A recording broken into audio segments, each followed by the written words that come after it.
Hi ನಮಸ್ಕಾರ ಎಲ್ರಿಗೂ. ನನಗೆ ಚಿಕ್ಕ ವಯಸ್ಸಿಂದನೇ ಬಿಳಿ ಕೂದಲಿತ್ತು. ಸ್ಕೂಲ್ ಡೇಸಲ್ಲಿ ಅಲ್ಲೊಂದು ಇಲ್ಲೊಂದು ಕಾಣಿಸ್ಕೊಂಡಿದ್ದು. ಬ್ಯಾಂಗ್ಳೂರ್ ಶಿಫ್ಟ್ ಆದಮೇಲಂತೂ ಹೇರ್ ಫಾಲ್ ಜೊತೆಗೆ ಬಿಳಿ ಕೂದಲು ಕೂಡ ತುಂಬ ಜಾಸ್ತಿ ಆಯಿತು. ಆ್ಯಸ್ ಯೂಶ್ವಲ್ ಕ್ವಿಕ್ ಫಿಕ್ಸ್ ಅಂತೇಳಿ ಹೇರ್ ಕಲರಿಂಗ್ ಮಾಡೋದು ಶುರುವಾಗಿದ್ದು, ಆಮೇಲೆ ಈಸಿ ಟು ಮೇಂಟೈನ್ ಅಂತೇಳಿ ಹೇರ್ ಸ್ಟ್ರೈಟ್ನಿಂಗ್ ಕೂಡ ಆಯಿತು. Hard water, lifestyle, stress, ಈ ಟ್ರಾವೆಲಿಂಗು, ಪೊಲ್ಯೂಷನ್ ಜೊತೆಗೆ ಹೇರ್ ಕಲರ್ ಸ್ಟ್ರೈಟ್ನಿಂಗ್ ಸೇರೋದಂತೂ ಗೊತ್ತಲ್ಲ, ಹೇರ್ ಡ್ಯಾಮೇಜ್ ಜಾಸ್ತಿನೇ ಆಯಿತು. ತುಂಬ ಹೇರ್ ಥಿನ್ನಿಂಗ್ ಶುರುವಾದಾಗ ಹೇರ್ ಕಲರಿಂಗ್ ಸ್ಟಾಪ್ ಮಾಡಿ ಮೆಹಂದಿ ಹಾಕೋಕ್ಕೆ ಶುರು ಮಾಡಿದೆ. ಮಧ್ಯದಲ್ಲಿ ಲೈಫ್ ಸ್ವಲ್ಪ ಬ್ಯುಸಿಯಾಗಿ ಮೆಹಂದಿನ ಕಲಸಿಟ್ಟು ನೆಕ್ಸ್ಟ್ ಡೇ ಹಾಕ್ಕೊಳ್ಳೋಕ್ಕೆಲ್ಲ ಟೈಮ್ ಆಗ್ತಾಯಿಲ್ಲ ಅಂದಾಗ ಮತ್ತೆ ಹೇರ್ ಕಲರ್ ಮತ್ತು ಮಧ್ಯದಲ್ಲಿ ಪ್ರೀಮಿಕ್ಸ್ ಹೆನ್ನಗಳು ಸಿಗ್ತಾ ಇತ್ತಲ್ಲ, ಆಲ್ರೆಡಿ ಪ್ರೀ ಸೋಕ್ಡ್ ಹೆನ್ನ ಅಂಥೇಳಿ ಅದನ್ನು ತರಿಸಿ ಹಾಕ್ಕೊಳ್ಳೋದು, ಆ ಥರ ಆಯಿತು.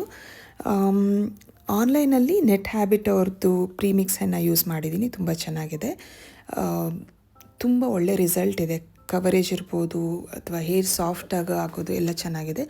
ಓನ್ಲಿ ಮೈನಸ್ ಅಂತಂದರೆ ನನಗೆ ಪ್ರೈಸ್ ವೈಸ್ ಸ್ವಲ್ಪ ಎಕ್ಸ್ಪೆನ್ಸಿವ್ ಅಂತ ಅನಿಸ್ತು. ಇವಾಗ ಮೊನ್ನೆ ಟೈಮ್ ಇದ್ದಾಗ ನೋಡೋಣ, ಆ್ಯಸ್ ಯೂಶ್ವಲ್ ಫಿಕ್ಸ್ ಮಾಡಿ ನಾನೇ ಅಪ್ಲೈ ಮಾಡ್ಕೊಳ್ಳೋಣ ಮುಂಚೆ ಥರ ಅಂಥೇಳಿ ನೂಪುರ್ ಮೆಹಂದಿ ಆರ್ಡ್ರ್ ಮಾಡ್ಕೊಂಡಿದ್ದೆ ಝೆಪ್ಟೋನಲ್ಲಿ. ಇದಕ್ಕೆ ನಾನು ಟೀ ಡಿಕಾಕ್ಷನ್ ಮತ್ತು ಒಂದು ಸ್ಪೂನ್ ಮೊಸರನ್ನ ಮಿಕ್ಸ್ ಮಾಡಿ ಕಲಸಿಟ್ಟಿದ್ದೆ. ಯಾವುದೇ ಥರ ನೀರನ್ನು ಆ್ಯಡ್ ಮಾಡಲ್ಲ. ಕಂಪ್ಲೀಟಾಗಿ ಟೀ ಡಿಕಾಕ್ಷನನ್ನೇ ಬಳಸಿದ್ರೆ ತುಂಬ ಒಳ್ಳೆ ಕಲರ್ ಬರುತ್ತೆ. ಯಾರಾದರೂ ಡ್ಯಾಂಡ್ರಫ್ ಇದೆ ಅಂತ ಅನ್ನೋರು ಒಂದು ಸ್ಪೂನ್ ಲೆಮನ್ ಜ್ಯೂಸ್ ಆ್ಯಡ್ ಮಾಡ್ಕೋಬೋದು. ಅಥವಾ ಮೆಹಂದಿ ಹಾಕಿದ್ರೆ ನನ್ನ ಕೂದಲು ತುಂಬ ಡ್ರೈ ಆಗುತ್ತೆ ಅಂತ ಅನ್ನೋರು ಅಪ್ಲೈ ಮಾಡೋವಾಗ ಮೊಟ್ಟೆ ಕೂಡ ಮಿಕ್ಸ್ ಮಾಡಿಕೊಂಡು ಅಪ್ಲೈ ಮಾಡ್ಬೋದು. ಸ್ವಲ್ಪ ಶೈನಿಂಗ್ ಬರುತ್ತೆ ಕೂದಲಿಗೆ. ಸೊ ನಾನು ಇವತ್ತು ಬರೀ ಟೀ ಡಿಕಾಕ್ಷನ್ ಪ್ಲಸ್ ಮೊಸರನ್ನ ಮಿಕ್ಸ್ ಮಾಡಿ ಕಲಸಿ ಇಟ್ಟಿದ್ದೆ.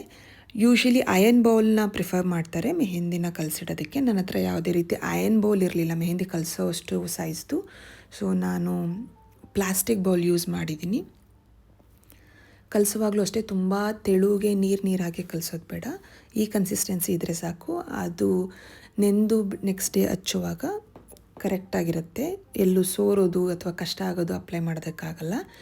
ಸೊ ನೆಕ್ಸ್ಟ್ ಡೇ ನೋಡಿ ಹೇಗೆ ಅದು ನೆಂದು ಈ ಥರ ಕಲರ್ ಬಿಟ್ಕೊಂಡಿದೆ ಅದು. ಆ್ಯಂಡ್ ಅಪ್ಲೈ ಮಾಡುವಾಗ ಕೂಡ ವಿತೌಟ್ ಫೈಲ್ ಗ್ಲೌಸ್ ಯೂಸ್ ಮಾಡಿದ್ರೆ ಒಳ್ಳೆಯದು. ಇಲ್ಲ ಕೈ ಕಲರ್ ಆದರೆ ಒಂದು 5-6 ದಿನ ಹೋಗಲ್ಲ. ಆ್ಯಂಡ್ ಯಾವುದೇ ಥರ ಜ್ಯುವೆಲ್ರಿ ಇದ್ದರೆ ತೆಗೆದಿಡೋದು. ಆ್ಯಂಡ್ ಸ್ಕಿನ್ಗೆ, ಏರ್ಲೈನ್ಗೆ ವ್ಯಾಸ್ಲೀನ್ ಅಥವಾ ಕೊಬ್ಬರಿ ಎಣ್ಣೆ ಹಚ್ಚೋದ್ರಿಂದ ಅದು ಸ್ಟೇನ್ಸ್ ಏನಾದ್ರು ಸ್ಕಿನ್ ಮೇಲೆ ಆಗುತ್ತೆ ಅನ್ನೋರು ಅದು ಕೂಡ ಅವಾಯ್ಡ್ ಮಾಡ್ಬೋದು. ಆದಷ್ಟು ಹಳೇದು ಯಾವುದಾದ್ರೂ ಬಟ್ಟೆ ಹಾಕ್ಕೊಂಡ್ರೆ ಒಳ್ಳೆಯದು. ಇಲ್ಲಾಂದರೆ ಲೈಟ್ ಕಲರ್ ಬಟ್ಟೆಗಳ ಮೇಲೆ ಸ್ಟೇನ್ ಇದ್ದರೆ ಅದು ಹೋಗಲ್ಲ. ಸೊ ನಾನು ಕೂಡ ಎಲ್ಲ ಜ್ಯುವೆಲ್ರಿ ಎಲ್ಲ ತೆಗೆದು ಗ್ಲೌಸ್ ಹಾಕ್ಕೊಂಡು ಪ್ರತಿ ಸರಿ ಹಚ್ಕೊಳ್ಳೋದು. ಆ್ಯಂಡ್ ಹಚ್ಕೊಂಡಾಗ ಯಾವುದೇ ಕಾರಣಕ್ಕೂ ಇಮಿಡಿಯೇಟಾಗಿ ಒಂದು ಅರ್ಧ ಗಂಟೆ 1 hour ಒಳಗೆಲ್ಲ ತೊಳೆದ್ರೆ ಅಷ್ಟು ಬೇಗ ಕಲರು ಹಿಡಿಯಲ್ಲ. ಆ್ಯಂಡ್ ತುಂಬ ದಿನ ಕೂಡ ಕಲರ್ ಉಳಿಯಲ್ಲ. ನಾನು ಮಿನಿಮಮ್ ಒಂದು 2 to 3 hours ಬಿಟ್ಟಿರ್ತೀನಿ. ಆ್ಯಂಡ್ ಹಚ್ಚುವಾಗ ಕೂದಲು ಕ್ಲೀನಾಗಿದ್ದರೆ ಒಳ್ಳೆಯದು.